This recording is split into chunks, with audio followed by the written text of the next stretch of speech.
അദ്ദേഹം അല്പസമയം നിങ്ങളോട് ദൈവവചനത്തിൽ നിന്ന് സംസാരിക്കുകയും അദ്ദേഹത്തിൻ്റെ സാക്ഷ്യത്തെക്കുറിച്ച് അല്പമായി സംസാരിക്കുകയും ചെയ്യുന്നതായിരിക്കും.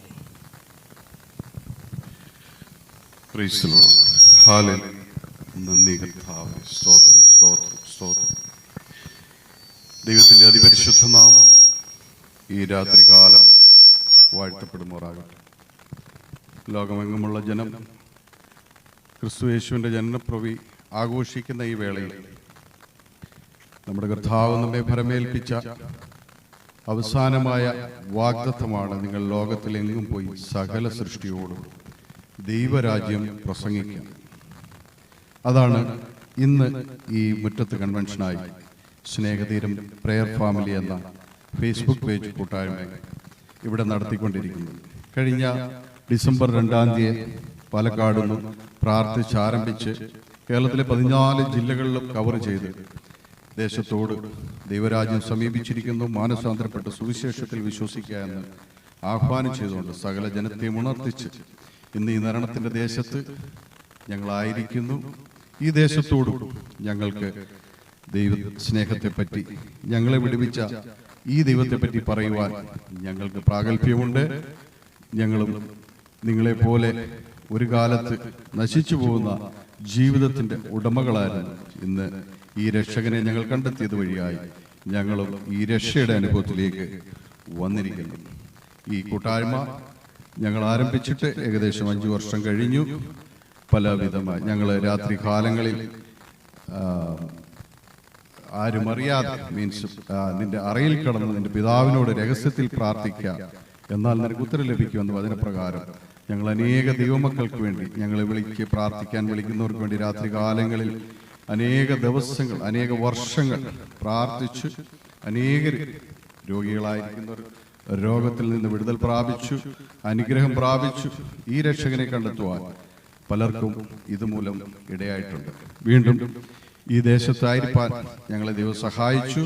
ഇന്ന് ഈ മുറ്റത്ത് കൺവെൻഷനോടുകൂടി ഈ യോഗം, ഈ വർഷത്തെ ഞങ്ങളുടെ പരസ്യയോഗ ശുശ്രൂഷ ഇവിടെ അവസാനിക്കുകയാണ്. വചനത്തിൽ നിന്നും നമുക്ക് ചില വാക്യങ്ങൾ വായിച്ചുകൊണ്ട് ദൈവത്തിൻ്റെ നാമമഹത്വത്തിനായി ചില വാക്യങ്ങളെ ദൈവസന്നിധിയിൽ വായിക്കുന്നു. മത്തായി എഴുതിയ സുവിശേഷം 4-ാം അധ്യായം 14, 15, 16, 17 വാക്യങ്ങൾ വായിക്കാം. സ്തോത്രം.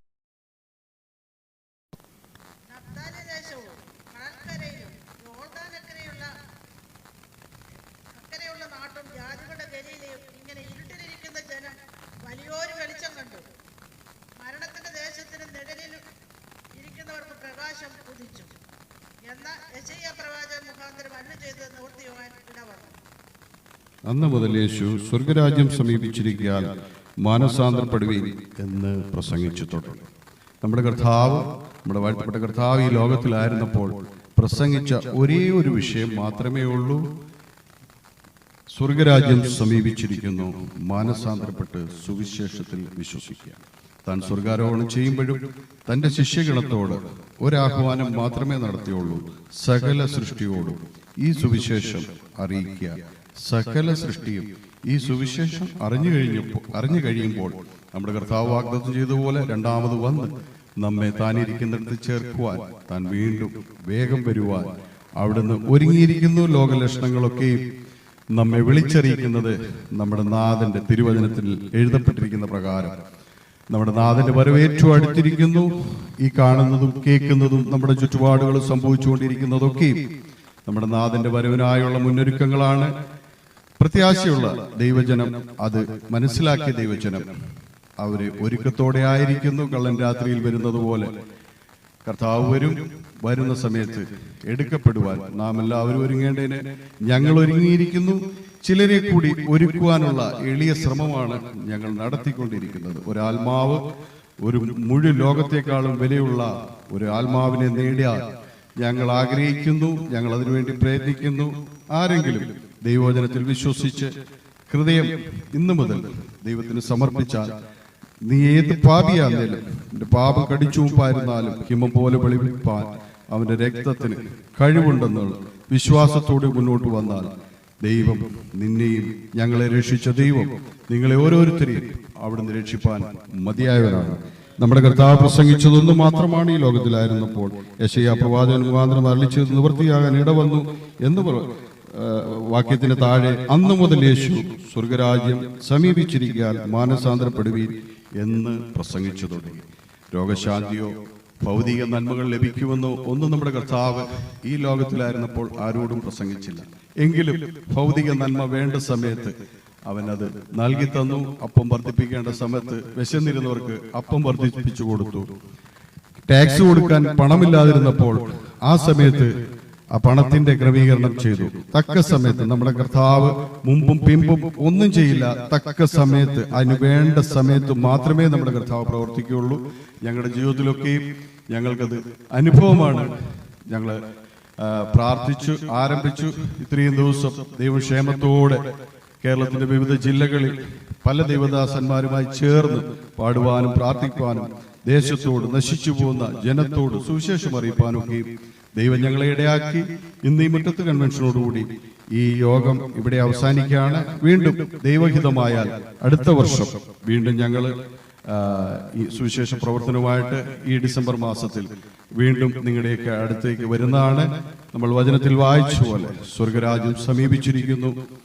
മാനസാന്തരപ്പെട്ട് സുവിശേഷത്തിലെ രക്ഷ ദൈവത്തിൽ കൂടി മാത്രം. യേശു ക്രിസ്തുവാണ് ഏകരക്ഷകൻ.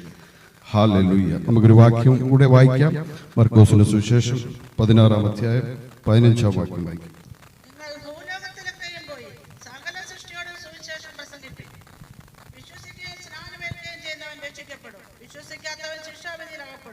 വിശ്വസിക്കുന്നവരാൽ ഈ അടയാളങ്ങൾ നടക്കും.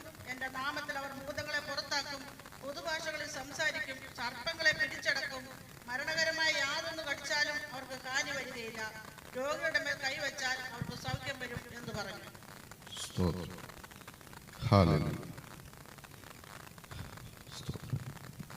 പിന്നെ അവൻ 15-ാം വാക്യം, പിന്നെ അവൻ അവരോട്, നിങ്ങൾ ഭൂലോകത്തിലൊക്കെയും പോയി സകല സൃഷ്ടിയോടും സുവിശേഷം പ്രസംഗിക്കും.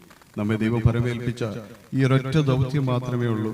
അല്ലാതുള്ള ദൗത്യങ്ങളൊക്കെ അനേകരും അവിടെ ഇവിടെയായി ചെയ്യുമ്പോൾ ഞങ്ങൾ ചെയ്യുന്നത് ഇത് മാത്രമാണ്. സകല സൃഷ്ടിയോട്, എല്ലാ സൃഷ്ടിയും ഈ സുവിശേഷം അറിഞ്ഞു കഴിയുമ്പോൾ നമ്മുടെ കർത്താവ് വീണ്ടും വരും, നമ്മെ ചേർക്കുവാൻ വരും.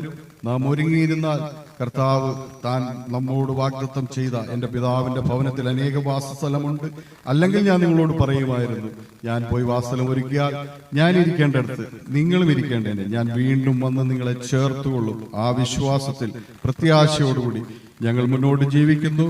പിന്നെയും നമ്മളെ ദേശത്തിന്റെ കാവൽക്കാരനാക്കി വെച്ചിരിക്കുകയാണ്. നമ്മളൊരു ദേശത്ത് വസിക്കുമ്പോൾ ആ ദേശത്ത് അനർത്ഥം വരാതെ വണ്ണം നമ്മെ ദൈവത്തിന്റെ ദാസന്മാരോട് ദൈവം പറഞ്ഞിട്ടല്ലാതെ ഇന്നുവരെയും ഭൂമിയിൽ ഒരനർത്ഥവും, അല്ലെങ്കിൽ ദൈവം ഭൂമിയെ നശിപ്പിക്കുകയോ അങ്ങനെയുള്ള ശിക്ഷാവിധികൾ മനുഷ്യന് നൽകുമ്പോൾ തന്റെ ദാസന്മാരെ അറിയിക്കാതെ ദൈവം ഇന്നുവരെയും ചെയ്തിട്ടില്ല.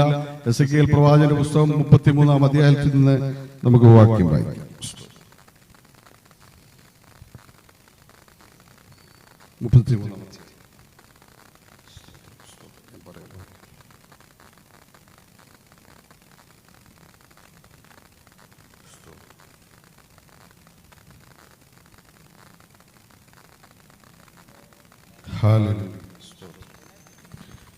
ആദ്യത്തെ 3-ാം വാക്യം മുതൽ വായിക്കാം. 33-ന്റെ 3-ാം വാക്യം മുതൽ താഴോട്ട് വായിക്കാം.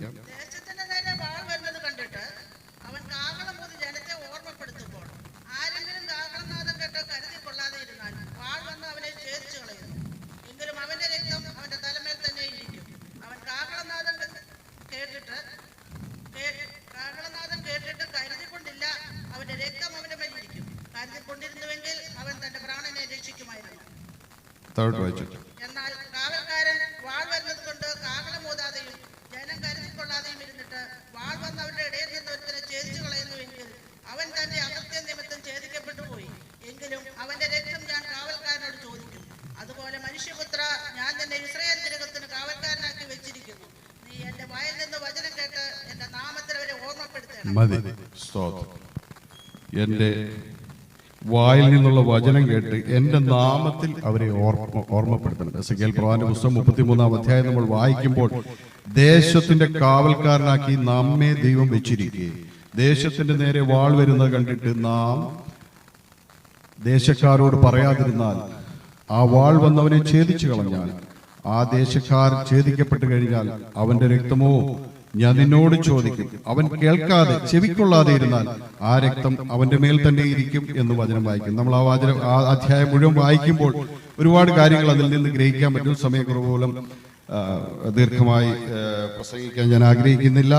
ദുഷ്ടൻ മരിക്കുന്നതിലല്ല എന്ന് ദുഷ്ടൻ തന്റെ വഴി തെറ്റി വരുവാൻ കരുതിക്കൊള്ളാതെ വണ്ണം നീ അവനെ പ്രബോധിക്കാതെ ഇരുന്നാൽ ദുഷ്ടൻ തന്റെ അകൃത്യ നിമിത്തം മരിക്കും. അവന്റെ രക്തമോ ഞാൻ നിന്നോട് ചോദിക്കും. ആമേൻ. ദൈവം ആഗ്രഹിക്കുന്നത് ഒരു കാര്യം മാത്രം, ദുഷ്ടൻ തന്റെ വഴി വിട്ട് എല്ലാവരും നേർവഴിയിലേക്ക് ദൈവം ആഗ്രഹിക്കുന്ന രീതിയിലേക്ക് വരണമാണ് ദൈവം ആഗ്രഹിക്കുന്നത്. അതിന് അവിടെ ഇവിടെയായി നമ്മെ ദൈവം ചുമതലപ്പെടുത്തിയിരിക്കുകയാണ്. നാം പറയാതിരുന്നാൽ ആ വാൾ വന്നവനെ ഛേദിച്ചു കളഞ്ഞാൽ അവന്റെ രക്തം നമ്മോട് ചോദിക്കും. അപ്പൊ നമുക്ക് വലിയ ഉത്തരവാദിത്തമുണ്ട്. ഈ സംഭവത്തിൽ നാം ആയിരിക്കുമ്പോൾ നമ്മുടെ ചുറ്റുപാടും നശിച്ചു പോകുന്ന ജനത്തോട് അനർത്ഥം വരുന്നതിന് മുമ്പേ, ഹല്ലേലൂയ, നോഹയുടെ കാലത്ത് പ്രളയം ഉണ്ടാകുന്നതിന് മുമ്പ് നോഹ വർഷങ്ങൾ പ്രസംഗിച്ചു. പക്ഷെ ആരും ചെവിക്കൊള്ളാതിരുന്നത് കൊണ്ട് അനർത്ഥ ദിവസം വന്നപ്പോൾ പെട്ടകത്തിന്റെ വാതിൽ യഹോവ അടച്ചു എന്നാണ് വായിക്കുന്നത്. പിന്നെ ആർക്കും കയറുവാനോ ഇറങ്ങുവാനോ കഴിഞ്ഞില്ല. അതുപോലെ പെട്ടകത്തിന്റെ വാതിൽ അടയ്ക്കാൻ സമയമായി വരുന്നു. അതുകൊണ്ട് പ്രിയ സ്നേഹിത സഹോദര, ഞങ്ങൾ സ്നേഹത്തോടെ ഓർപ്പിക്കുന്നു, നിന്നെ സ്നേഹത്തോടെ ഞങ്ങൾ വിളിക്കുന്നു. യേശുവിന്റെ അരികിലേക്ക് നീ കടന്നു വാ. ഈ സ്നേഹം ഞങ്ങളെ തേടിയെത്തിയതുപോലെ നിങ്ങളെയും തേടിയെത്തും. ദൈവം സ്നേഹമാവുന്നു. ദൈവത്തിന് ഒറ്റ ഡെഫിനിഷനേ ഉള്ളൂ ബൈബിളിൽ. ദൈവം മീൻസ് സ്നേഹം. സ്നേഹത്തിൽ എല്ലാം ഉണ്ട്. കുടുംബജീവിതത്തിലായാലും വ്യക്തി ജീവിതത്തിലായാലും സുഹൃത്ത് ബന്ധങ്ങളിലായാലും സ്നേഹം അതാണ് ദൈവം. നാം എല്ലാവരും പരസ്പരം സ്നേഹിക്കപ്പെടുമ്പോൾ അത് ദൈവത്തിന്റെ ഒരു പ്രവൃത്തിയാണ് നമ്മൾ കൂടി മറ്റുള്ളവരിലേക്ക് വെളിപ്പെടുന്നത്. അല്ലാത്തതെല്ലാം ദുഷ്ടനിൽ നിന്ന് വരുന്നു എന്ന് വചനത്തിൽ പല ഭാഗത്തായിട്ട് നാം വായിക്കുന്നുണ്ട്. അതുകൊണ്ട് ഇന്ന് രാത്രികാലം ഇവിടെ കൂടിയ എല്ലാവരെയും ദൈവത്തിന്റെ ആത്മാവ് അനുഗ്രഹിക്കട്ടെ. ദൈവവചനം കേട്ട എല്ലാവരോടും ഒരിക്കൽ കൂടി നന്ദി അറിയിക്കുന്നു.